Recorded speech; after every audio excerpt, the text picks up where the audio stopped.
നമസ്കാരം. പാർലമെന്റിന്റെ വർഷകാല സമ്മേളനത്തിൽ പരിഗണനയിലുള്ള FCRA ബില്ലിനെ കുറിച്ചാണ് സംസാരിക്കാൻ പോകുന്നത്. FCRA എന്ന് പറഞ്ഞാൽ ഫോറിൻ കോൺട്രിബ്യൂഷൻ റെഗുലേഷൻ ആക്ട്. ചുരുക്കി പറഞ്ഞാൽ വിദേശത്ത് നിന്ന് നമ്മുടെ രാജ്യത്തേക്ക് സന്നദ്ധ സംഘടനകൾ എന്ന അല്ലെങ്കിൽ മതസ്ഥാപനങ്ങൾ അവരുടെ പേരിലേക്ക് വരുന്ന വിദേശ സംഭാവനകൾ അതിനെ നിയന്ത്രിക്കുന്നതിനെ ഉദ്ദേശിച്ചുകൊണ്ട് കേന്ദ്ര സർക്കാർ ആവിഷ്കരിക്കുന്ന പുതിയ ഒരു ബില്ലാണ് ഈ FCRA ബിൽ എന്നുള്ളത് മനസ്സിലാക്കുക. ഇനി എന്തിനാണ് ഇത്തരത്തിലൊരു ഭേദഗതിയിലേക്ക്, ഇത്തരം ഒരു അവസ്ഥയിലേക്ക്, നിർബന്ധിത അവസ്ഥയിലേക്ക് കേന്ദ്ര സർക്കാർ പോകുന്നത്, അല്ലെങ്കിൽ ഇങ്ങനൊരു ഭേദഗതി വരുത്താൻ കാരണം എന്തെന്നാൽ അതിൽ നിർണായക ചില സംഗതികളുണ്ട്. കാരണം പ്രതിവർഷം ഏതാണ്ട് 22,000 കോടി രൂപയോളമാണ് വിദേശ ഫണ്ടായിട്ട് നമ്മുടെ രാജ്യത്തേക്ക് വന്നുകൊണ്ടിരിക്കുന്നത്. ഈ 2024-25 വർഷത്തെ സാമ്പത്തിക വർഷത്തെ യഥാർത്ഥ കണക്ക് പറയുന്നത് ഏതാണ്ട് 22,693 കോടി രൂപ റെക്കോർഡിക്കലാണ് കേട്ടോ. അത് FCRA ലൈസൻസ് പ്രകാരം വന്ന തുകയായതുകൊണ്ടാണ് ഇത് കൃത്യം എമൗണ്ട് പറയുന്നത്. ഈ ഇത്രയും തുക വന്നു. ഈ തുക വന്നതത്രയും രാജ്യത്തെ പല NGOകളിലേക്ക് ആണ് സംഭാവന വന്നത്. പിന്നെ ചില മത സംഘടനകളുടെയൊക്കെ കീഴിലാണ് വന്നേക്കുന്നത്.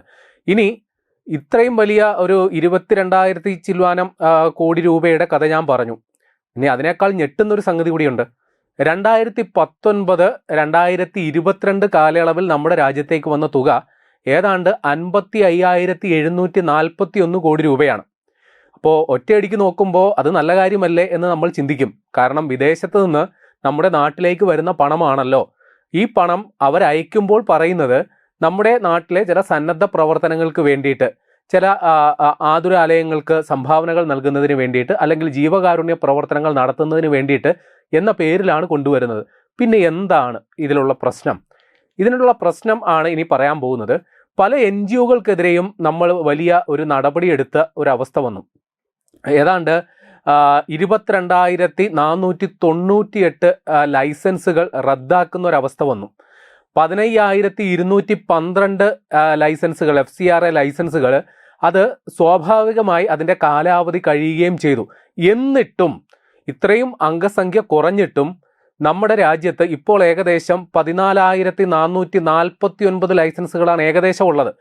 അതിൽ പല മതവിഭാഗങ്ങളുമുണ്ട്. മുസ്ലിം വിഭാഗങ്ങളുടെ ഏതാണ്ട് 250ഓളം ഉണ്ട്. ഹിന്ദു വിഭാഗത്തിൽപ്പെട്ടത് ഏതാണ്ട് 1000-ന് മുകളിലുമുണ്ട്. എന്നിട്ടും രാജ്യത്തേക്ക് വരുന്ന വിദേശ സംഭാവനകൾ അതിൻ്റെ അളവിൽ വർധനവാണ് ഉണ്ടായിരിക്കുന്നത് എന്നുള്ള വലിയൊരു യാഥാർത്ഥ്യവും നമ്മുടെ മുമ്പിലുണ്ട്. ഇനി എന്തിനു വേണ്ടിയിട്ടാണ് ഇവർ ഈ രീതിയിൽ നമ്മുടെ രാജ്യത്തേക്ക് പണം തരുന്നത്? പ്രധാനമായിട്ടും വിദ്യാഭ്യാസം, ആരോഗ്യം, സാമൂഹികക്ഷേമം, ദുരന്ത നിവാരണം, പിന്നെ മതപരമായ ജീവകാരുണ്യ പ്രവർത്തനങ്ങൾ എന്നിവയുടെയൊക്കെ പേരിലാണ് ഇങ്ങോട്ടേക്ക് വരുന്നത്. ഈ പണം വരുന്നതിലേറെയും അമേരിക്കയിൽ നിന്നാണ്. ഏതാണ്ട് 40% തുക അമേരിക്കയിൽ നിന്നാണ്, UK നിന്നാണ്, അതിനുശേഷം ജർമ്മനിയിൽ നിന്നാണ് അതിനുശേഷം വരുന്നത്. അപ്പോൾ ഈ ഇത്രയും തുക വരുന്നതിന് മറ്റൊരു ആകർഷകമായ ഘടകം കൂടിയുണ്ട്. ഇത് ചില വ്യവസ്ഥകളൊക്കെ പാലിക്കുകയാണെങ്കിൽ ഈ വരുന്ന തുകയ്ക്ക് ആദായ നികുതി നൽകേണ്ടതില്ല, അല്ല ആദായ നികുതി ഇളവ് ഈ തുകയ്ക്കുണ്ട്. അപ്പോൾ കിട്ടുന്ന തുക യഥേഷ്ടം ഇവർക്ക് ചെലവാക്കാൻ പറ്റും. ഇനി മറ്റൊരു യാഥാർത്ഥ്യം കൂടിയുണ്ട്. ഇത്തരത്തിൽ വരുന്ന തുകയുടെ ഏതാണ്ട് 10% കേരളത്തിലേക്കാണ് വരുന്നത്. അപ്പോൾ അത് വലിയൊരു സാധ്യതയാണ്. നമ്മുടെ നാട്ടിലെ ഭരണ പ്രതിപക്ഷ ഭേദമന്യേ പലരും ഈ FCRA ബില്ലിൽ വലിയ ആശങ്ക രേഖപ്പെടുത്താനുള്ള പ്രധാന കാരണം ഈ വരുന്ന തുകയിൽ 10% കേരളത്തിലേക്കാണ്. അത് ഏറിയ പങ്കും ചില ക്രൈസ്തവ മിഷണറികളുടെ അണ്ടറിലേക്കാണ് വരുന്നത് എന്നുള്ളത് തന്നെയാണ് ഇതിൻ്റെ ഏറ്റവും വലിയ പ്രശ്നം. ഇനി ഇതിൽ പ്രകാരമുള്ള നിലവിലുള്ള FCRA നിയമപ്രകാരം ഏതെങ്കിലും തരത്തിൽ വീഴ്ച സംഭവിച്ചാൽ അതിൻ്റെ ലൈസൻസ് റദ്ദാകും എന്നതിനപ്പുറം കാര്യമായ ശിക്ഷാ നടപടികൾ അങ്ങനെ വലിയ ശക്തമായതില്ല. പരമാവധി ഇപ്പോൾ പുതിയ ബില്ല് പ്രകാരം പറയുകയാണെങ്കിൽ നേരത്തെ ഉണ്ടായിരുന്ന 5 വർഷം തടവ് 1 വർഷമായി കുറയ്ക്കുകയും ചെയ്തിട്ടുണ്ട്. ഇനി ഏറ്റവും വലിയൊരു അപ്ഡേഷൻ വന്നേക്കുന്നത്, ഇതിലെന്തെങ്കിലും ഒരു വീഴ്ച പറ്റിയാൽ അതിൽ ഒരു സംഘടനയ്ക്ക് മാത്രമല്ല, അതിൻ്റെ ഭാരവാഹികൾ ആരാണോ അവർ ഇതിൽ ഉത്തരവാദിത്തം പറയണം എന്നുള്ളതാണ് പുതിയ FCRA ബില്ലിൽ വ്യവസ്ഥ ചെയ്യുന്നത്. ഇനി നിലവിലെ നിയമപ്രകാരം ഈ വരുന്ന തുക 2 വർഷത്തിനുള്ളിൽ ചെലവഴിക്കണം എന്നൊരു വ്യവസ്ഥയുണ്ട്. അതുമാത്രമല്ല, ഈ വരുന്ന തുകയിൽ 2 വർഷത്തിനുള്ളിൽ പൂർണ്ണമായി ചെലവഴിക്കണം. മിനിമം 10 ലക്ഷം അല്ലെങ്കിൽ ഒരു നിശ്ചിത ശതമാനം ചാരിറ്റി പ്രവർത്തനങ്ങൾക്കായി ചെലവഴിച്ചിരിക്കണം എന്നുള്ളതാണ് നിലവിലെ വ്യവസ്ഥ.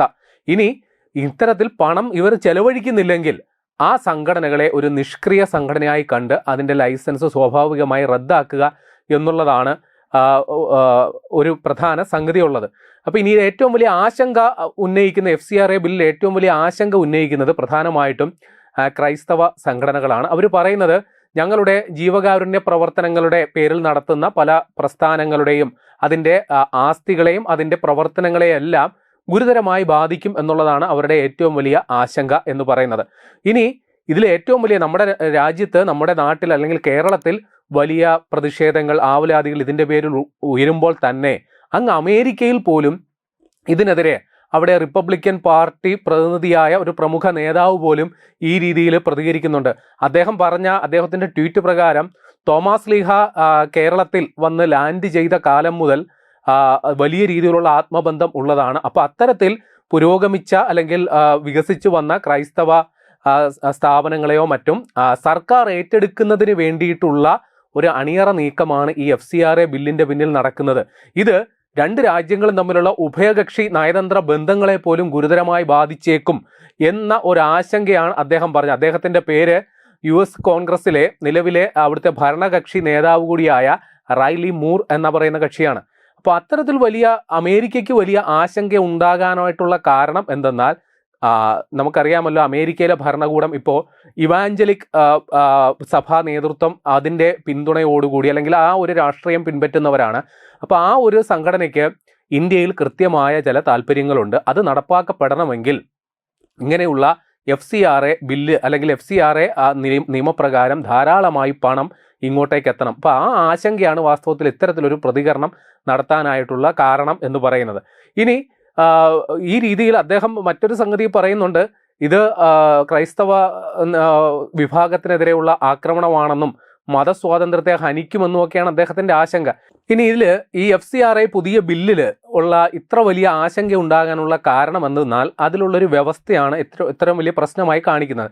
പുതിയ ബില്ലിൽ പറയുന്നത് ഒരു സംഘടനയുടെ FCRA ലൈസൻസ് റദ്ദാക്കപ്പെടുകയോ പുതുക്കാതിരിക്കുകയോ കാലാവധി കഴിയുകയോ ചെയ്താൽ വിദേശ ഫണ്ട് ഉപയോഗിച്ച് നിർമ്മിച്ച പള്ളികൾ, സ്കൂളുകൾ, ആശുപത്രികൾ തുടങ്ങിയ ആസ്തികളുടെ നിയന്ത്രണം സർക്കാർ രൂപീകരിക്കുന്ന ഡെസിഗ്നേറ്റഡ് അതോറിറ്റിക്ക് കൈമാറാൻ ബില്ലിൽ വ്യവസ്ഥയുണ്ട്.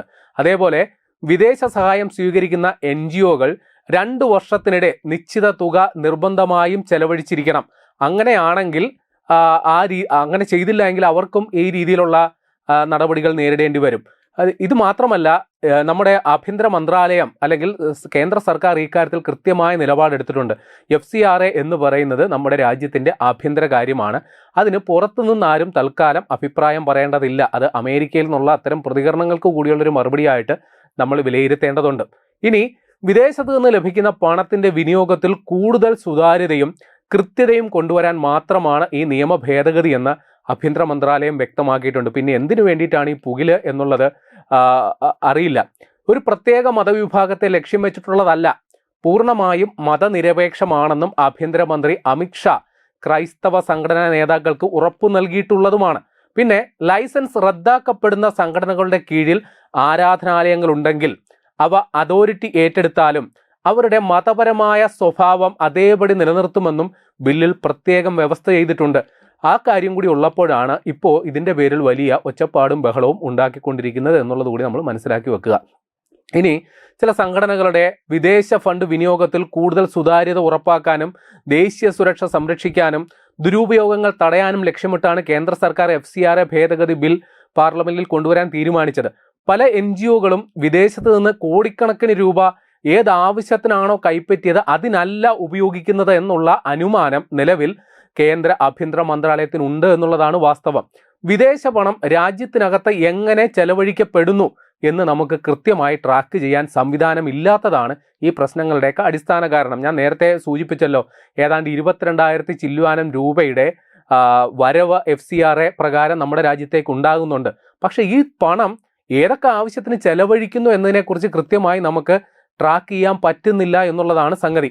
ഇനി ലൈസൻസ് റദ്ദാക്കപ്പെടുകയോ കാലാവധി കഴിയുകയോ അല്ലെങ്കിൽ സ്വയം സറണ്ടർ ചെയ്യപ്പെടുകയോ ചെയ്യുന്ന സംഘടനകളുടെ പക്കൽ അവശേഷിക്കുന്ന വലിയ തുകയും വിദേശ ഫണ്ട് ഉപയോഗിച്ച് നിർമ്മിച്ച ആസ്തികളും പിന്നീട് ആർക്ക് സ്വന്തമാകും എന്നതിൽ വ്യക്തമായ ഒരു നിയമചട്ടക്കൂടില്ല. ഇപ്പോൾ FCRA നിയമപ്രകാരം ഏതെങ്കിലും ഒരു സംഘടന രൂപീകരിച്ച് വലിയ ആസ്തികൾ ഉണ്ടാക്കി, വലിയ കെട്ടിടങ്ങളൊക്കെ ഉണ്ടാക്കി, പക്ഷേ ഈ സംഘടന പെട്ടെന്നൊരു കാലത്ത് വലിയ നിയമലംഘനങ്ങൾ നടത്തി ആ സംഘടനയെ അതിൻ്റെ ലൈസൻസ് റദ്ദാക്കപ്പെട്ടാൽ അവർ നിർമ്മിച്ചു വെച്ചിരിക്കുന്ന ആസ്തികൾ അവിടെ അനാഥമായി കിടക്കുമല്ലോ. അപ്പോൾ ഈ കാര്യത്തിൽ നിലവിലൊരു തീരുമാനം ഉണ്ടാക്കുന്നത് ലക്ഷ്യമിട്ടാണ് ഒരു അതോറിറ്റിയെ സർക്കാർ ചുമതലപ്പെടുത്തിയത്.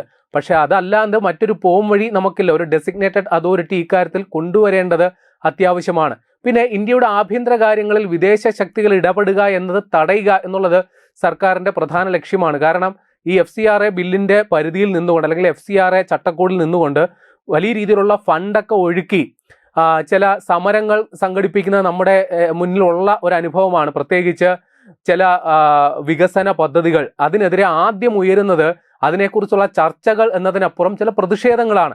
അപ്പോൾ രാജ്യസുരക്ഷയെ ബാധിക്കുന്ന തരത്തിൽ, രാജ്യത്തിൻ്റെ വികസനത്തെ തുരങ്കം വയ്ക്കുന്ന തരത്തിൽ ഇതേപോലെ ഈ സന്നദ്ധ സംഘടനകൾ അല്ലെങ്കിൽ പരിസ്ഥിതി സംഘടനകൾ എന്ന വ്യാജേന വരുന്ന ഇത്തരം NGOകളിൽ വലിയ രീതിയിൽ ഫണ്ടുകൾ, വിദേശ ഫണ്ട് എത്തുന്നു.